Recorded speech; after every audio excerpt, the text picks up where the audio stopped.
Okay, it is week number 5 of drugs and crime. This is just about over. Next week is the final week. I hope that you caught up on your assignments. I'm still in the process of finishing up my week 3 grading, which I should be finished by tomorrow at the latest, maybe even tonight.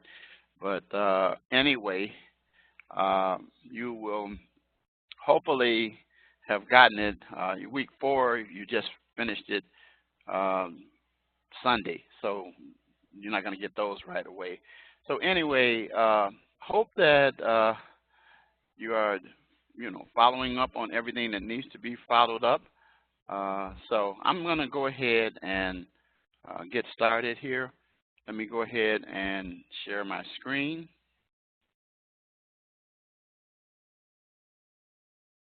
Okay.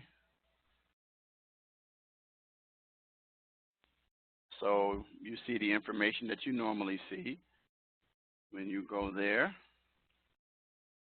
And then notice the recordings. You got all the lectures of previous weeks, 1, 2, 3, and 4. So tonight we will put 5 in there. So now let's see where we are with this week 5. So drug-related criminal activity, the public health perspective will be presented.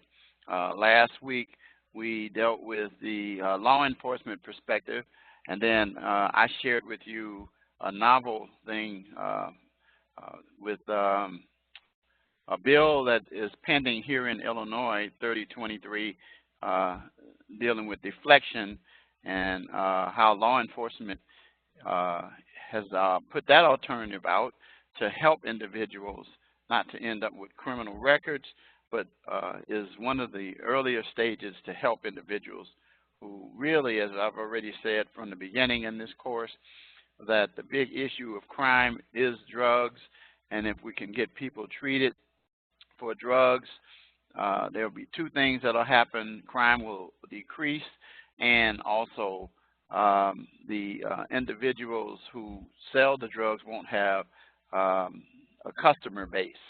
And as long as there's a customer base, individuals who have a need for those drugs, there will be problems.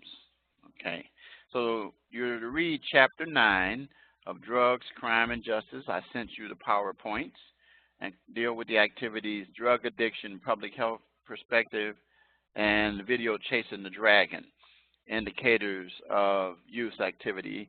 And then your discussion assignment, incarceration or treatment, and then course project, heroin and addiction, one person's journey, and of course you have the quiz, which is a time quiz, and I recommend that you do that at the end of the week or by Sunday. So let's take a look at, because I want to make sure I have enough time for the video, so we're going to go through pretty fast here. Let's take a look at the course tools. Let's look at the course calendar.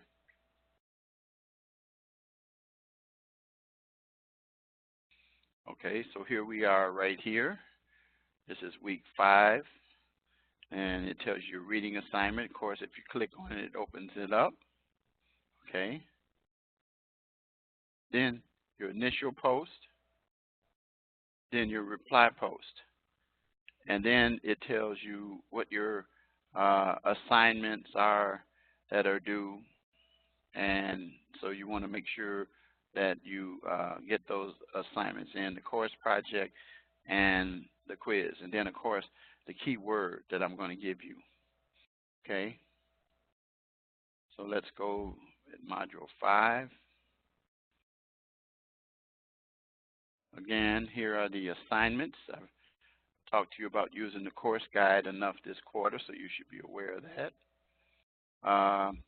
Heroin addiction, one person's journey, and you're going to make sure that you utilize that.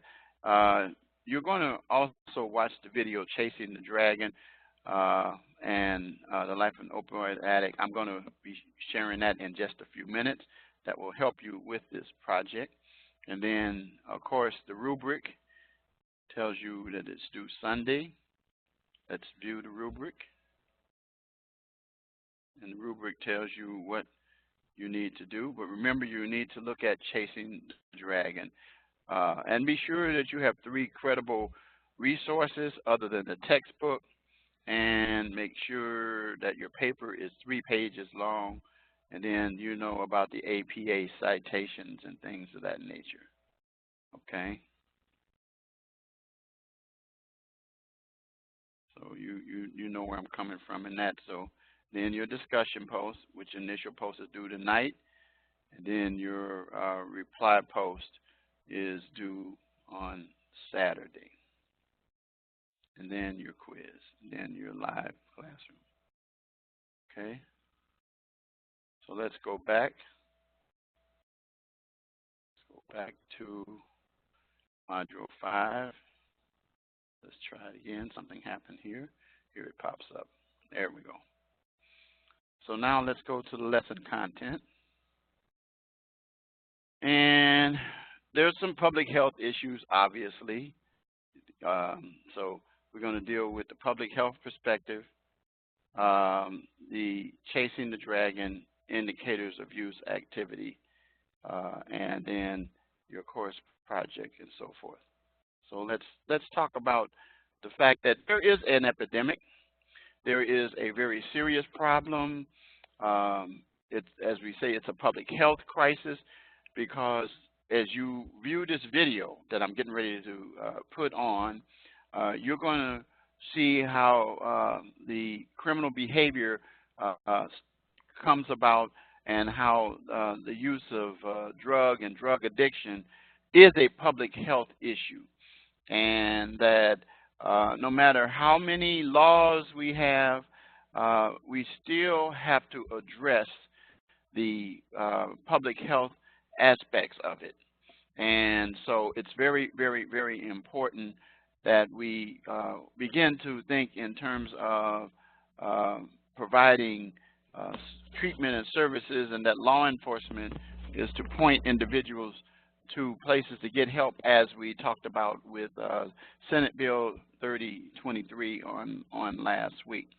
And so then this is an example of one of those types of programs. So you'll discover from this video, this is going to be greater than anything I can say to you.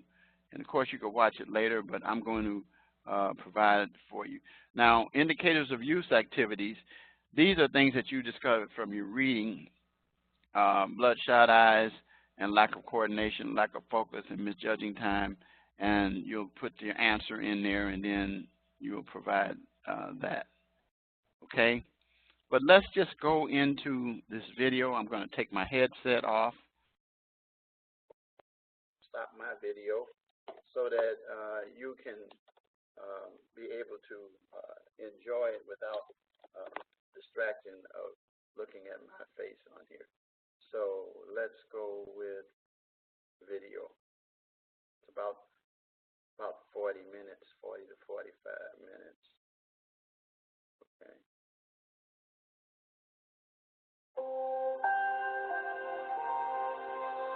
I didn't care. I didn't think about it. I just did it. Once we started getting high, it was done.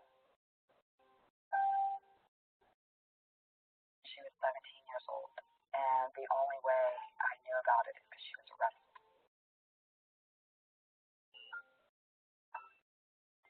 Started smoking pot around 18, and I was always offered prescription drugs, and I never would take them. Then I was in a car accident.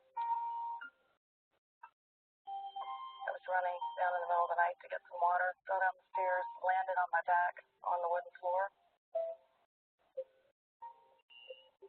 It started for me with pot, and just progressed into hell, basically. Weed didn't do it for me, but definitely weed started it all for me. It was definitely something I didn't see until it was too late. I had no clue what I was getting myself into, so.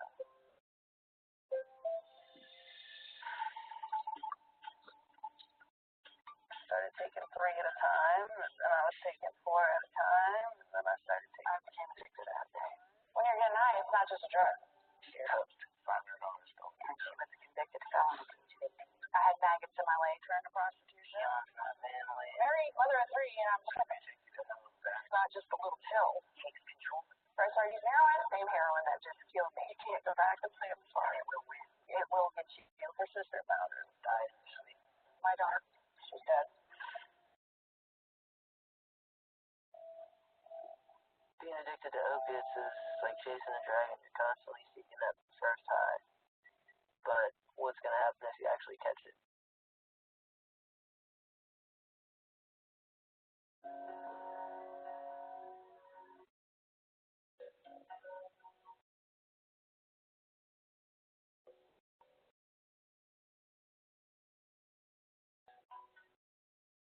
Come from a great family, and I always had what I wanted.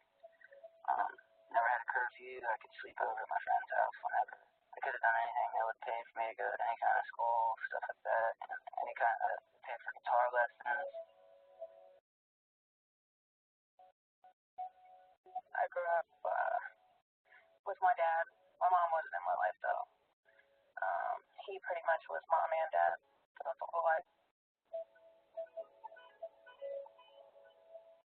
He would tutor me for at least an hour. On the weekends, we'd go out, we'd go camping, we'd go out on the boats.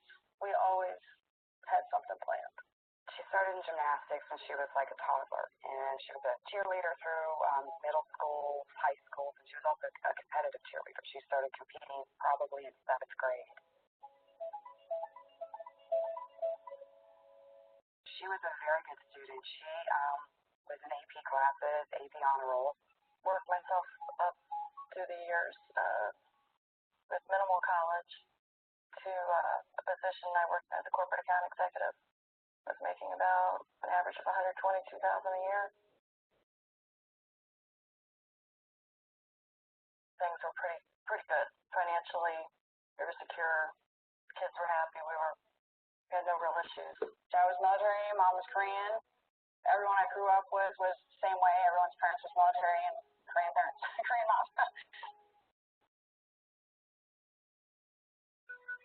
No, I did martial arts, ballet, gymnastics, did all kinds of stuff. I did piano lessons. I was an honor roll student. Always went to school. I was a 3.43 grade-point average. I had a great childhood. Great family. We did a lot of camping. A lot of fun stuff going to the beach, camping at the beach. Very active in scouting, Boy Scouts, and something my father, me and him did together, a couple days before my 18th birthday. I actually got my Eagle Scout, which was a big accomplishment for me. I met my first husband when I was very young. I was 13. And then we got married at 17. So I got to grow up pretty quick. I was 22 years old, and that's when everything started. I got pregnant with my youngest daughter. Once I had her, they gave me Oxycontin. That was the pain medicine. From then on, that's where my addiction started.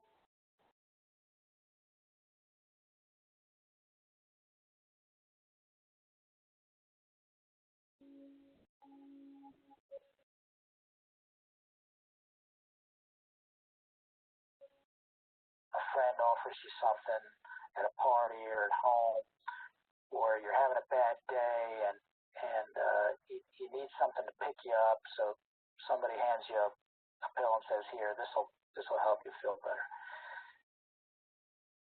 That's how this problem always starts.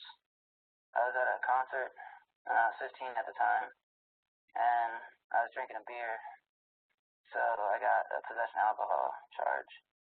I got put on probation, so I couldn't smoke pot anymore. So I started to panic, and then somebody approached me and said, "Well, here, try this," and it was Oxycontin 80. So I was hobbling into work, and the young lady that worked there used to be a pharmaceutical sales rep, and she had some samples of things, and she said, you gone to the doctor for this yet? And I said, no. So she said, well, I have these things. Take one. Not more than that. Go home, take one, you know. And I had a habit every night where I'd go home and have a glass of wine.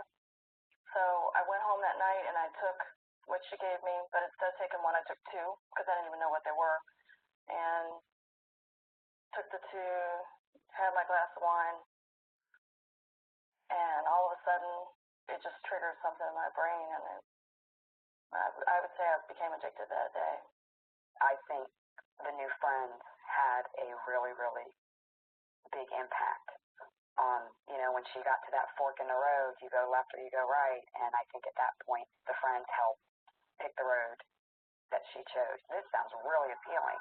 I'm going to try that. But I guess what most people and most kids don't understand is, you know, when you try something, you're not trying it. It's your new path. I just like the feeling of certain things being high. It wasn't like I'm depressed, so I'm gonna take this to make me feel better. It was kind of like I'm feeling good. I'm gonna try this to see if I can feel even more better. Started taking 3 at a time, and then I was taking 4 at a time, and then I started taking like 6 at a time. And then I went from taking them orally to shooting them. And that was the end. I went back to the doctor a couple times and got him to refill the medicine to the amount that he couldn't refill it anymore. So then I started buying Oxycontin off the street. From there, Oxycontin started to be more expensive and harder to find. A girlfriend of mine introduced me to heroin. I could get a whole lot more or a whole lot less. And then once I shot up the heroin, that was it from there. My addiction took off, and my daughter was 7 months old when I became physically addicted to heroin intravenously.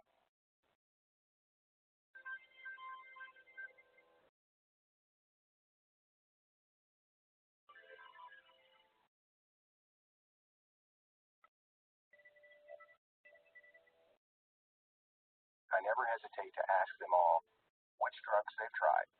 And they'll typically say, started off with marijuana, tried cocaine, I tried oxycodone, and I ask them of all the drugs they've ever tried, what's the most addictive drug? And without a doubt, 100% of the time they'll say the most addictive drug is oxycodone.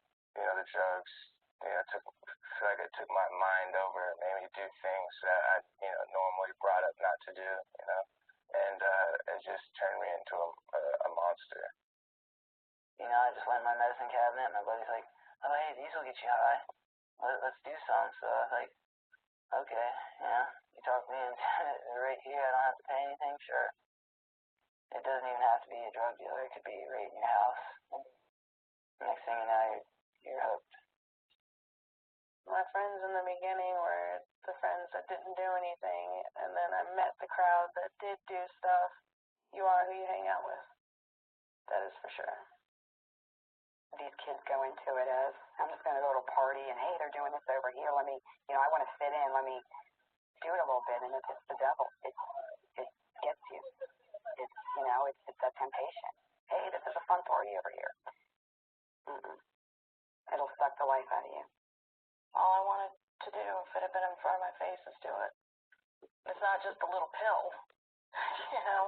Respect the power of that, of that pill. It's just because it's a prescription, it is every bit as deadly and every bit as addictive. I worked at a daycare taking care of other people's kids. I drove the daycare bus. I had to take their children to school. But before I could drive their kids to school, I was in the bathroom of the daycare crushing up pills, snorting them, so I could go about my day. The whole time you're sitting there saying you're not a addict, you're not addicted, guess what? You are. Because why are you taking that hit saying, no, dude, I can quit when I want? You're addicted. So you're like, oh, I only smoke weed. I'm not addicted. It's natural. Whatever. Say yourself, whatever. Oh, it's legal now. Oh, God. Whatever. First time somebody uses an opiate drug, the euphoria that they get is something that they continue to search for and seek for. So while you could do that in the beginning by just chewing on the drug, over time you can't get that high anymore. So now you have to take it up to the next level. And nobody sets out thinking that they're going to end up being a needle user. But every one of those needle users will tell you that they couldn't get the high anymore doing it the way they were doing. Heroin became my best friend. Heroin became the love of my life. I put heroin before my family. I put heroin before my children. And I thought that I couldn't do nothing in life anymore without heroin. There's absolutely no difference between, in my mind, a heroin addict and a pill addict. We both will do anything to get it. Break the law, do whatever. You're both addicted. You both go through the withdrawals. You both go. It's the exact same thing. It's everywhere.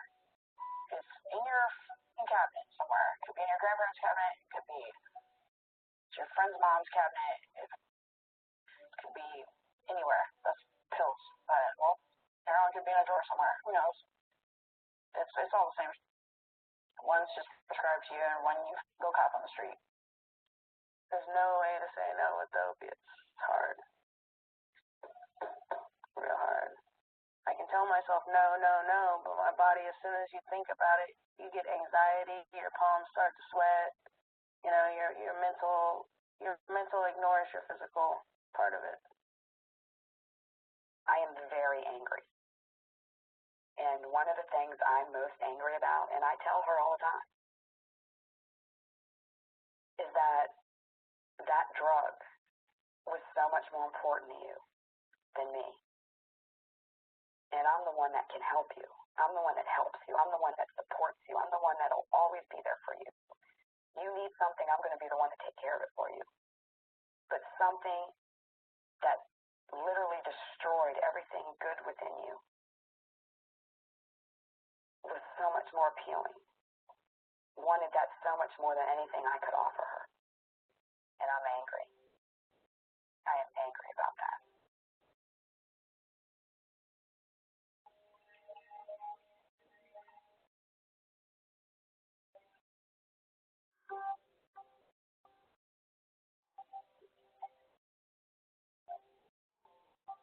The progression of addiction and the behavior that comes with it is pretty standard, regardless of where you're born, how much money you have, how old you are, what your race is, what your nationality is. You can be the smartest person in the world. The minute that chemical hits your bloodstream, you lose control of what it does in your body. You can't control it. Nobody can control it. I don't care who you are. It's not controllable. I lived in crack houses. And it's almost like something you see on TV, an abandoned building with drug paraphernalia everywhere. It might be a piss-stained mattress, and God knows what else is on it. There was actually a place in the city that we were at, and a lady had overdosed in the bathtub. She died. She was still in the bathtub. We'll just find another room in the house. And that's what my day consisted of. It became my full-time job. The needle was my boss, a very demanding boss. Your whole day revolves around it. You go to sleep doing it, and you wake up doing it. You know what I mean? It's like some people smoke after every meal they have. No, you're doing a front shot. It's a never-ending vicious cycle. It's the same thing over and over and over. You wake up, all you want to do is find out how you're going to get something. How you're going to get it. Yeah, it's kind of stupid if you think about it, because I'm wasting all this money stealing from my family and my friends just to do a drug and fall asleep, And then I wake up sick, so I'm like, crap, now I gotta do it all over again, You're still chasing that first high. So, in order to be high, you gotta at least be normal. And to get there, you gotta at least do enough to where you're not sick anymore, so. Well, usually, if I had stuff the day before, I'd always save a bag for the morning time, so when I wake up, I could get well, and I call it that because in the end, I wasn't using to get high anymore. I was using to stay well, so I wasn't sick. I'm not even getting high. I'm just trying to, be able to get up out of bed. My head was always on my lap. I feel like I've missed a couple of years of my life because it's a lot that it's just a fog, black fog, because I really wasn't there.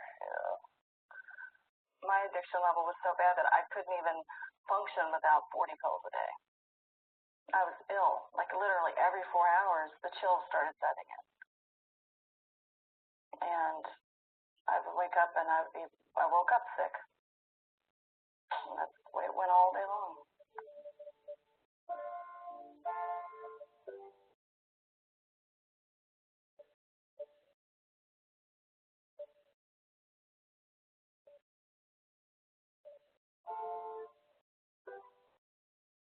How do you know you're an addict?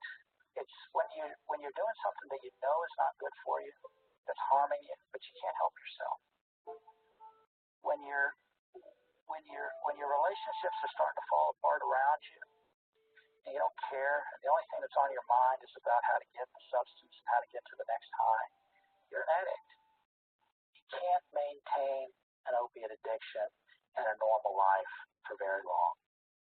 I felt like after that first year of using it, I actually got physically addicted to where I actually needed it to wake up and get out of bed, start moving around, take a shower, and that's when I started, stealing from my family, friends, whatever money I had in my pocket was all going to it.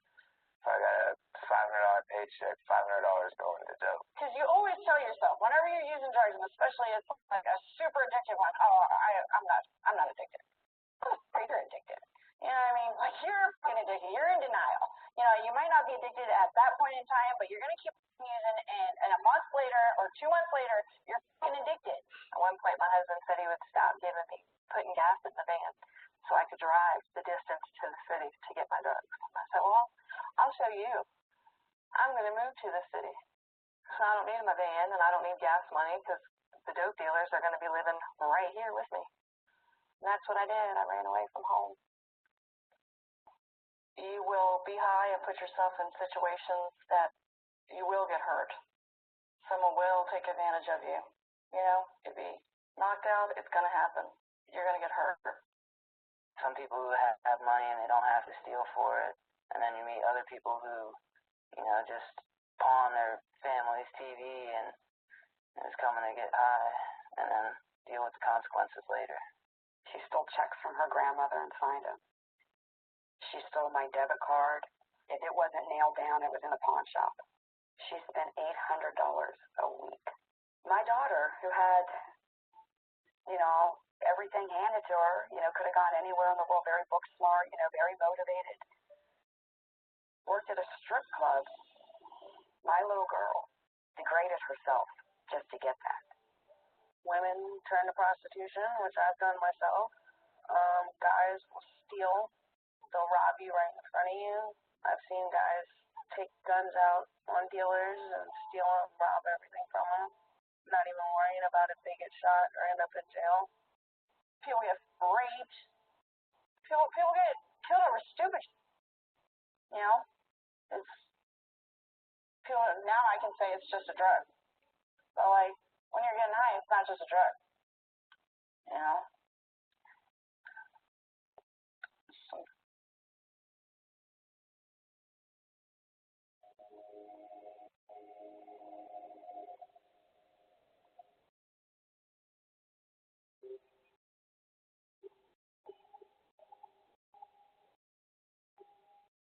The best thing that can happen to someone who's addicted to oxycodone is that they can be arrested. That's the best thing. The best thing that they can be arrested and go to jail. Everything other than that is worse. It's going to end in a bad way. You're going to get caught eventually, so I just didn't think it was going to be me. I would just think, they must have screwed over the wrong person. They got caught because they weren't careful enough. She was pulled over. I searched the car, and she had a quantity of pills. At that point, she was smoking them, so there was some type of a pipe device in it, so she was arrested. And she was a convicted felon at age 18. I have 4 kids. My youngest son will be 1 this month. I've been locked up for freaking 8 months. First time I came to jail, first time I got locked up this year, he was 2 weeks old. Don't even know my kid. My other 3 are in foster care right now. I never thought any of this would ever happen to me. The only thing I care about is my kids. Like, my kids are suffering. It's not me. I give 2 shits if I'm suffering. Yeah, it sucks. But it's like, my kids, they didn't do anything in this. My parents, You know, they gotta come visit me through, I don't even get it, through a window. I get through a camera. In a little camcorder. That sucks. It's not worth it. Losing your freedom sucks. You have somebody tell you when to get up, when to shower, when you eat, what you eat, and you have to worry about the other people that are in here for, you know, life, and they don't care about you. I was supposed to go to court November 2011, and the judge was supposed to let me go. He gave me the maximum, which ended up being 23 months, 2 years instead of the 10 months. And at the time, I was so angry. In retrospect, I'm very thankful because I would have, I know for 100% certainty I would have gone right back out and done it again. I got kicked out of my house, and I met your neighborhood-friendly drug dealers who were like, oh, you can crash on this couch. And, they, you know, of course, they'd give me stuff here and there, but it wasn't ever enough for me to even enjoy it, so that made me run fake prescriptions. You don't think about anything. You don't think about anybody you're hurting. You don't think about before and after. You don't think 7 dudes in all black are running up in your house. You don't think you're going to be on the news. You don't think anything. You don't think any of that.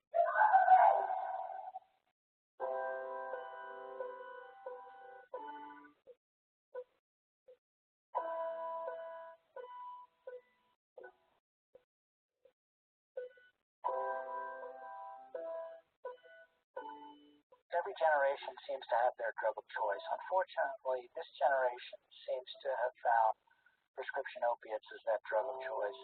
And even more unfortunately, the consequences of those drugs are far more devastating than anything else we've seen in the past. Chemically and physiologically speaking, there's very little difference between oxycodone, morphine, and heroin. It's just that one comes in a prescription bottle and another one comes in a plastic bag. In the beginning, I would always try and get pills because you know what you're getting, you know? You know it's always going to be the same thing. And then eventually that just got too expensive, you know? So then you'd go for heroin because it's cheaper, but you take that risk of getting really good stuff and overdosing, or getting fake stuff, or just stuff that isn't good enough to even get you well.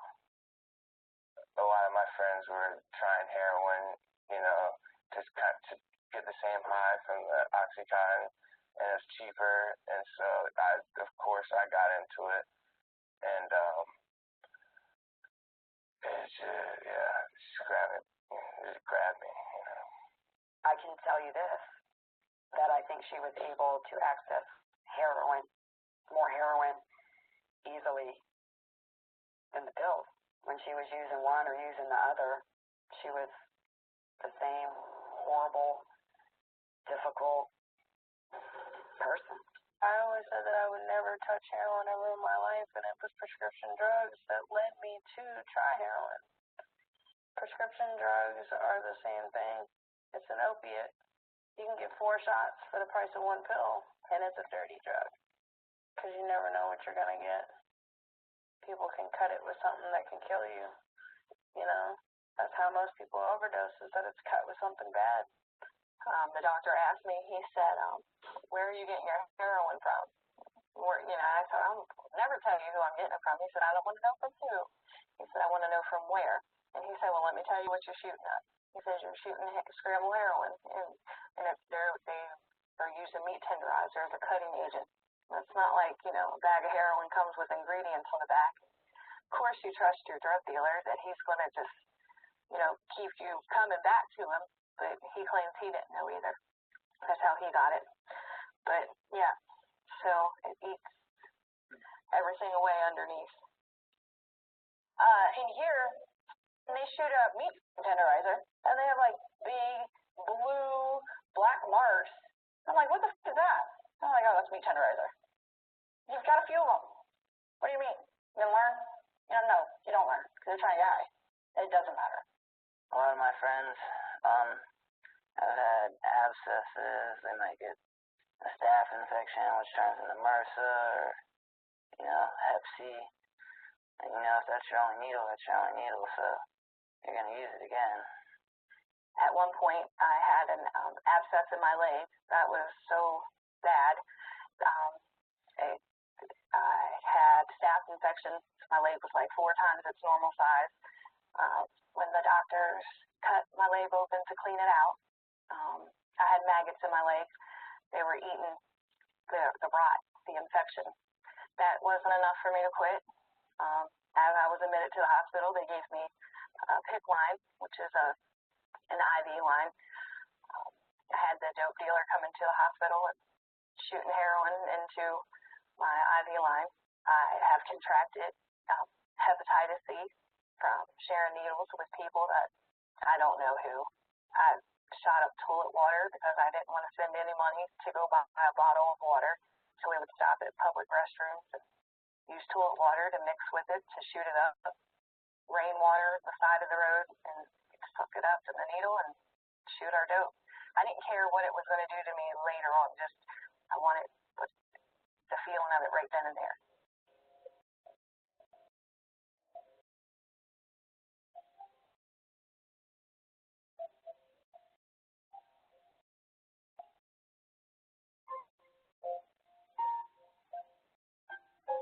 Withdrawal for the individuals that are taking the heroin that's available now looks like extraordinary physical, muscular pain, and very few people can actually manage it. But you know how when your whole body hurts when you have the flu, and like just it's like 15 times worse than that. Opiates, you're getting sick. I don't know who you think you are if you think you're stronger than some dope, because you're not. You know what I mean? Your body's gonna give in, your mind's gonna give in, your judgment's gonna give in, you're gonna bow. And that's just the way it is. That's the way it is. That withdrawal is You feel like you just want to die when you're going through that. At that point, you're willing to do anything to get that next high so you can just feel normal. I mean, I remember her in her room crying and just busting her room up, screaming at me, just get me a little. Just get me a little so I can stop. No.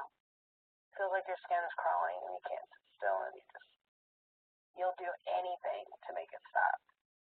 You can't move. You constantly sneeze. Your whole body aches. It hurts. People are crapping on themselves. People are puking on themselves who are doing both at the same time. You would probably rather be dead than have to actually go through a withdrawal. It was horrific. I was sitting on the toilet, diarrhea, vomiting on the floor, so weak I couldn't even move. I just lay there like, I don't want to eat, drink, nothing. It's just something that I never ever want to experience again. It is the worst feeling ever, and I wouldn't wish that feeling upon my worst enemy. That's how bad it is.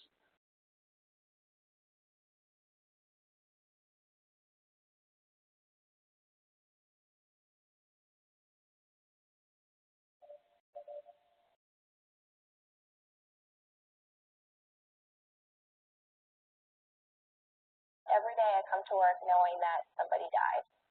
And more times than not, we have at least one prescription drug or other substance abuse case.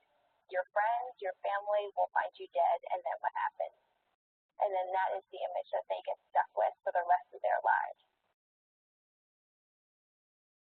I've lost several friends to heroin and prescription pill overdose. I know 2 people on a personal level that had died from it. You know, one time my friend, she got out of here, she wasn't even out 6 days. She was dead. One of my friends, she took her normal dose and OD'd. Her sister found her with a needle in her arm in her room, which was not good. The day that I overdosed, I was having a hard time finding a vein, and a girlfriend of mine said, well, just go in your neck, and you have your jugular vein. And I said, okay. It didn't let me push all the heroin in, and instantly it killed me. When the ambulance got there, they They gave me a shot of Narcan, and I was non-responsive to the Narcan, which is adrenaline, and that's to, jumpstart your heart. And it didn't work. So they had to use the defibrillator, and that's where they shocked your heart back. They got a pulse. They got me to the hospital. I was still kind of in and out of it. But when I came to, I unhooked the IV from the pole and hooked all these little things they had on me, and I walked right out, got in my van. I showed up to the dope dealer with the gown on, these things stuck all over me, the IV in my arm. He sold me heroin, the same heroin that just killed me. I utilized the IV a couple times before I turned it back in. So I have nowhere really to shoot, so that was a freebie. So everything came to a head. I was writing prescriptions and full on with my addiction, and I ended up getting caught and going to jail. And while I was in jail, my daughter got involved with some friends. From what I understand, her friends were all doing prescription pills. I had no idea. I didn't even know it was a problem. I just thought it was my problem. And she said, "Mom, you don't have any right to talk. Look at you. Look where you are." So the person you saw where it put me, I can't imagine he would do the very same thing that I did. I was like, how? It just didn't make sense.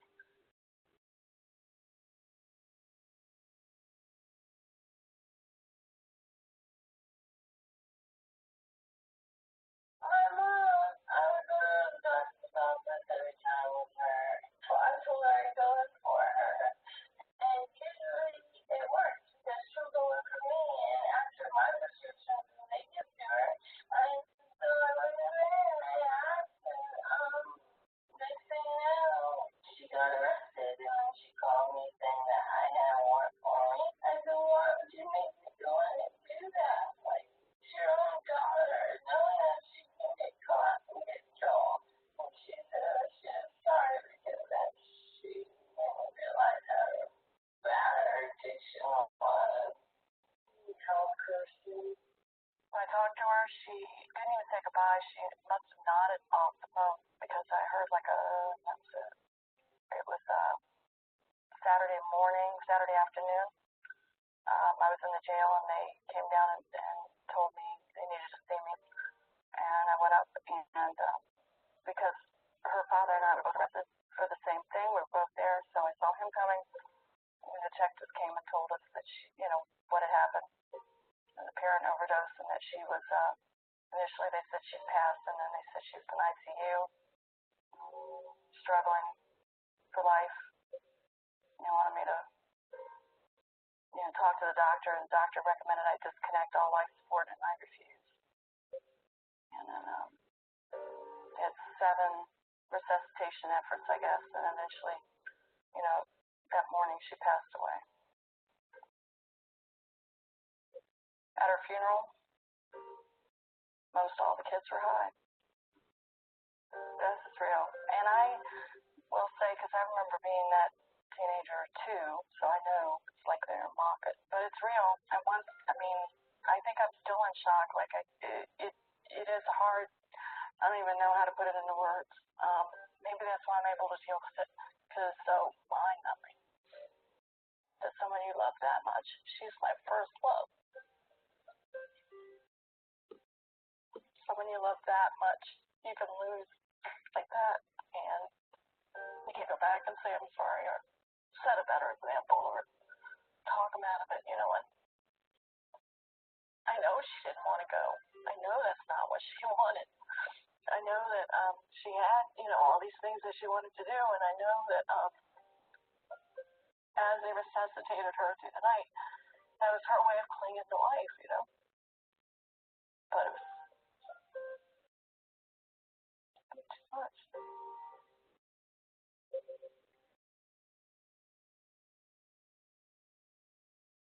I love my children more than anything in the world. I will walk through fire for them. And I know a lot of parents feel that way. But you can't feel that way. You have to understand what you're dealing with is not your child. I put my own child in jail to stop her from this.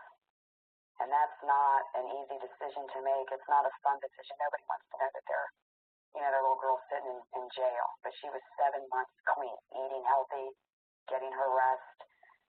no drugs. My son, my nephew, my mother, and I went together, and she came out and she was healthy.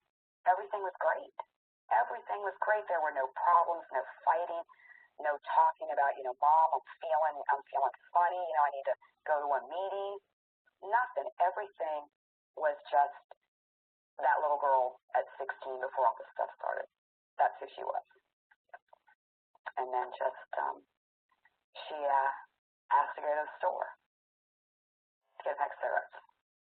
And she came home, said, oh, Mom, I'm sorry I was late. They didn't have my cigarettes. I had to go to another gas station.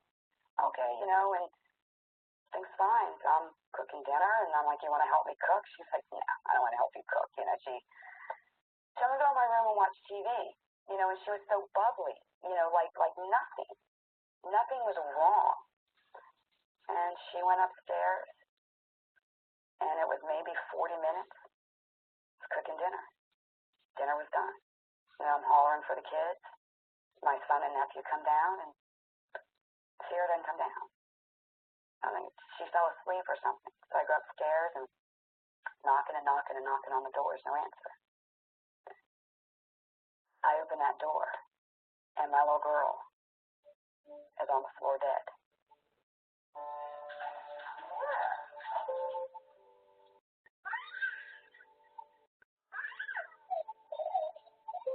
And I remember when I pushed on her chest, I heard that last breath.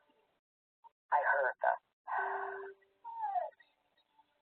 I was in my kitchen cooking dinner, and that happened 17 steps up, and I had no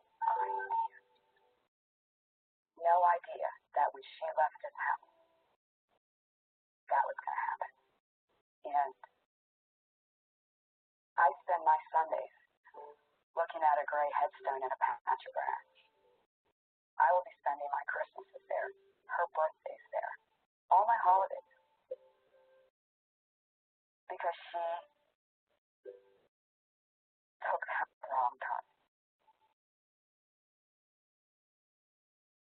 My girlfriend Sierra, she passed away a year ago this month, and from heroin, and that's a constant big reminder in my head that if I even pick this stuff up once, it's gonna kill me, and there's not a day that goes by that I don't think about her, and not morning that I wake up that I don't wish that she was laying there beside me. She was my best friend. We went to high school together.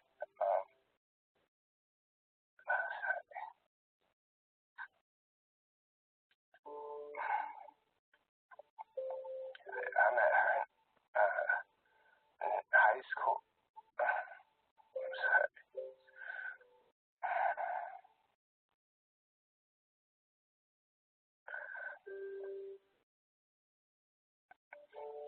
I just miss her a lot. I wish she was still here with me.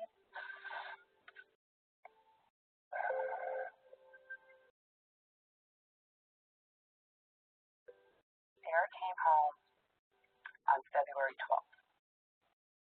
Sierra died February 18th. She got out. Still calling her. It's that powerful that you could spend 7 months clean, and being educated on nothing but how to beat it, how bad it is for you, all of it, in the last 6 days.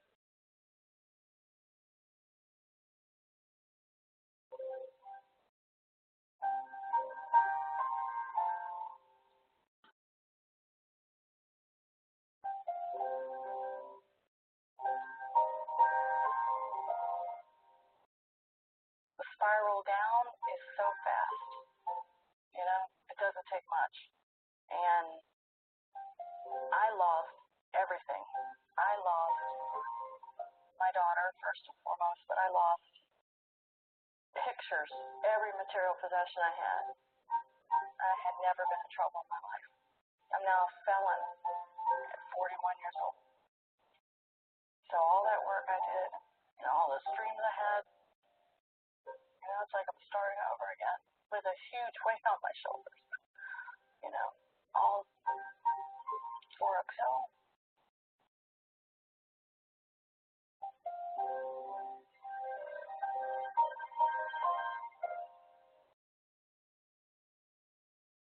My dad doesn't even trust me anymore, which is hard because my dad's always trusted me my whole life. I've never had my dad look at me with disappointment before I did this. I'm a criminal, I'm an addict. That's how everybody will always perceive me. Listen to what they say no. Just say no. And you're not uncool for saying no. You're more cool for saying no, I think. I wish I could have said no. If I could go back and do it all over, I would definitely go back and say no.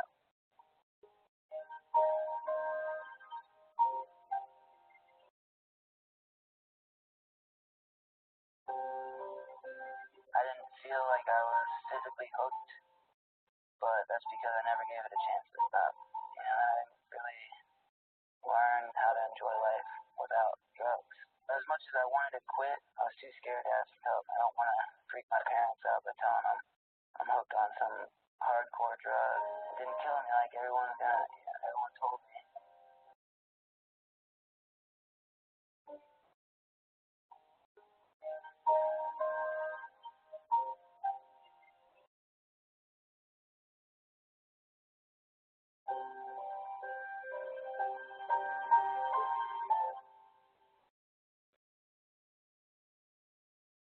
It's not worth it. And it will get you. You're no different than anybody else. It will destroy your life. You will end up in a jail, you'll end up dead, or you'll be in some crazy institution for the rest of your life. And that's serious, and that's for real. And it took me coming to jail, being incarcerated. And it took me missing my mom's funeral, missing my children grow up. It's taken all of this because nobody in their right mind would turn their back on their dying mom for a drug. I want to be that loving and caring mom that my mom was to me to my girls. I don't want them to hate me, to resent me. I don't want them to be embarrassed by me anymore.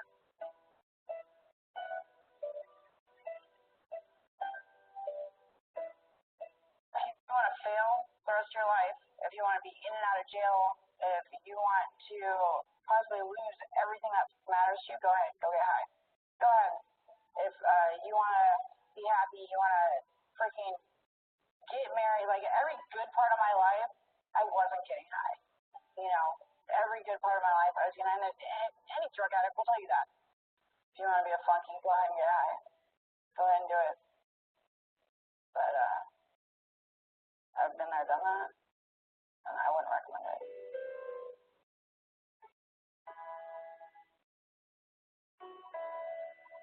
Sierra did not take life for granted until she started using. It is much stronger than you, and it will win. It will win. Because this doesn't just affect you. It affects everybody in your family for the rest of their life. That we're the ones stuck here, missing you. And there's help out there. You gotta take it. Don't think you can do it alone because you can't. And your parents aren't the enemy. They just want the best for you.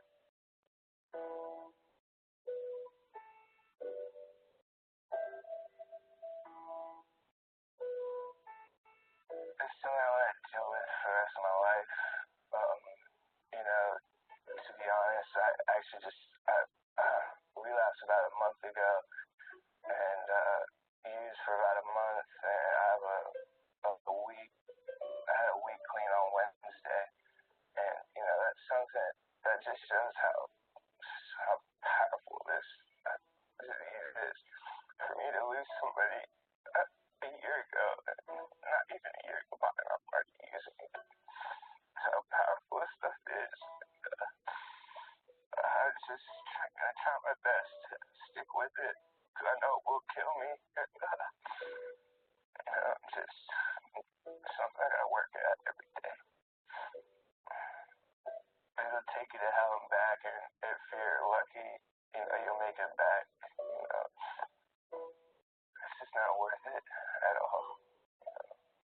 If I could go back, and if I knew what I knew now about this, and if I could go back, I would do it all different.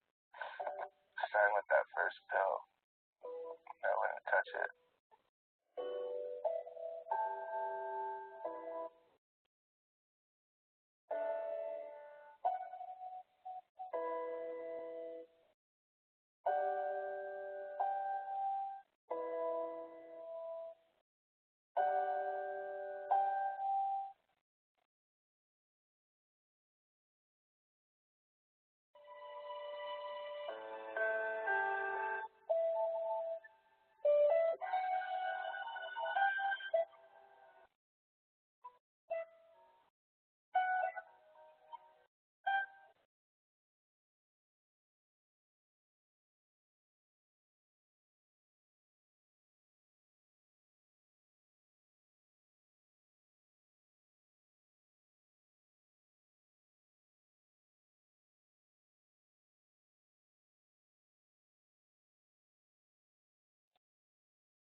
Okay,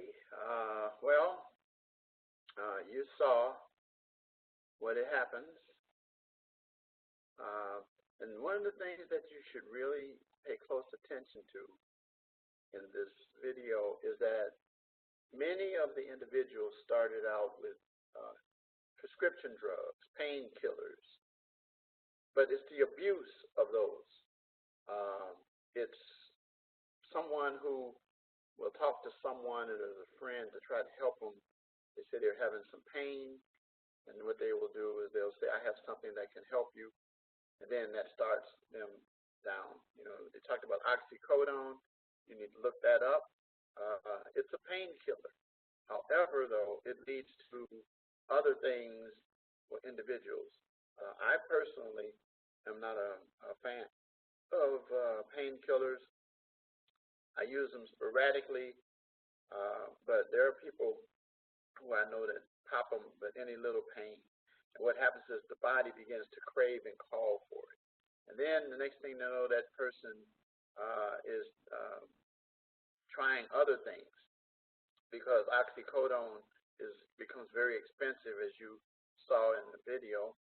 And then they move to heroin, which is cheaper. And then you discover that the heroin that is bought on the streets is not pure heroin. It contains meat tenderizer and other things that are detrimental to the body. And you saw how this one person had maggots under the skin, and that they were using dirty needles and Hep C and all of those different things. And so the point of the matter is that individuals suffer health-wise. You saw how there were several people who actually died more than once, and not very many make it through. And so the point of the matter is that even if they do, the quality of life that they have, they find themselves in situations where you saw the young lady who ended up in the hospital. She ended up taking her IV and having the drug dealer to come in and take the IV and use it to inject drugs into her body. Then you saw another where the person just literally left the hospital with the IV in and bought drugs from the drug dealer. And, so it's pretty devastating. So there's very, very, very serious health issues. And again, I go back to what I prefaced this with, saying that there is a correlation between crime. You saw the theft, the robberies, the burglaries that take place where individuals commit those crimes to get things that they could sell to purchase drugs to support their habits. So it becomes a very, very, very serious. And so when you deal with these questions that you do on your written assignment, keep in mind the things that are said here. Make sure you have citations and references in your paper, and make sure that you have resources other than the video that you researched to help you to be able to find this. And you'll notice something that in the 70s, people died from one form of drug, or we're progressing from marijuana. But now, in the era that we're in, it generally comes from painkillers that they graduate to using heroin, and the bottom line is excessive use results in overdose. You see young people dying, young lady who stayed clean for a while, but that thing still called her back. It's a devastating thing to the family, and you saw that one person who talked about her daughter, that she spends her time now, birthdays, holidays, at the gravesite. It substantially changes the lifestyle of the family. So anyway, I wanted you to see that, because that's also part of your assignment. But I want you to know that as we end this session, that the phrase that I'm looking for is chasing the dragon. So I'm going to say good night to you. Again, keep your eyes open for getting your assignments in. If you have any questions, be sure that you reach out to me with any questions so that we can make sure that you pass this class. But again, do not try to reach out to me asking me what can you do to barely pass, because I won't give you an answer to that. I already expressed that during week 1. So I'm going to say good night at this time, and I'll see you next week for week 6, our final lecture. Good night.